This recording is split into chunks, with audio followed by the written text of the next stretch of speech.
天晚上，店外还有人在排队。第一轮刚进来，整间店已经坐满。我一个人在吧台，忙到快要炸开，单子一张一张进来。那时候有个客人问我：老板，是不是只有小半若有猪血糕，大半若没有？我看着菜单明明有照片，但我还是笑着说对。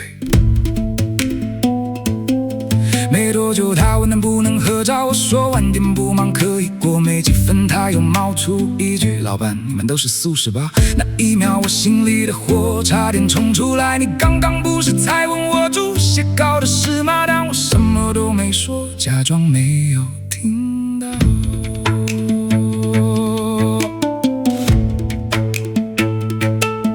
不是我高尚，是我知道一开口那个火就不是在煮汤了。以前我像一把刀，急着证明自己锋利，把每一次沉默当成退让，把不真当成不够强。人到中年才发现，最内耗的不是生活，是心里那个自己，每天都想上场赢。我以前读老子总觉得他讲得太远，什么道什么德什么水什么不争，听起来都像老人站在山上教你不要太认真。可我明明还有账单，还有孩子，还有店要顾，明明有人伤你，你还要笑着说没关系，我很好。那时候我不懂，如果不争不是逃走，那它到底是什么？如果无畏不是躺平，那它到底要我怎么活？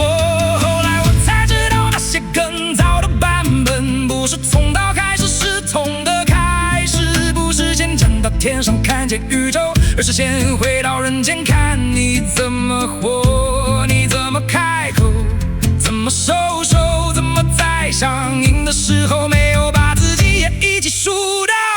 不是先找到道才知道怎么活，是你怎么活慢慢长成你的道。不争不是我输了，是不想再把人生活成一场战争。无畏不是躺平，是不再用焦虑指挥每一件事。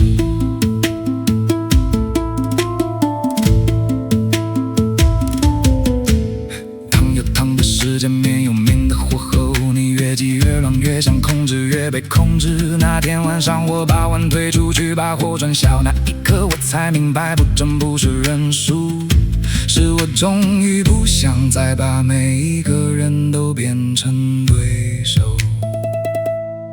水没有拳头，却穿过了石头；汤没有声音，却真的暖过人。若不是没有力量，是他不需要把自己变成刀。有些力量不是往外打，是你终于能把手慢慢放回胸口。不是先找到道才知道怎么活，是你怎么活慢慢长成你的道。不争不是我输了，是不想再把人生活成一场战争。无畏不是躺平，是不再用焦虑指挥每一件事。